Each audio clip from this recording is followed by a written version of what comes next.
আমরা ধারণা করি এটা শেখ হাসিনা তাকে স্লো পয়জনিং করে তাকে হত্যা করেছে। এটা স্বাভাবিক কোনো বিষয় না যে যে একটা সুস্থ মানুষ জেলে গেল অসুস্থ হয়ে এটা বের হয়ে আসলো। তো এটা আমাদের দেশীয় এবং আন্তর্জাতিক ষড়যন্ত্র দেশের থেকে নিয়েছিল।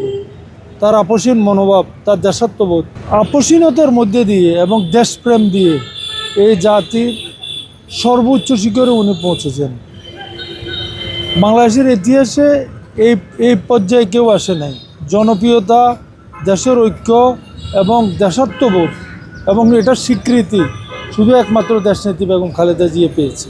এটা শুধু ওনার দেশপ্রেম দিয়ে করে নেয়, উনি এই জাতির ঐক্যবদ্ধতার জন্য চিন্তা করতেন, অখণ্ডতার কথা চিন্তা করতেন এবং উনি সব মিলিয়ে দেশনেত্রী ছিল এই বাংলাদেশের একটা আয়না। এই আয়না দিয়ে দেশনেত্রীকে দেখলে এই জাতিকে দেখা যেত এই আয়নাতে।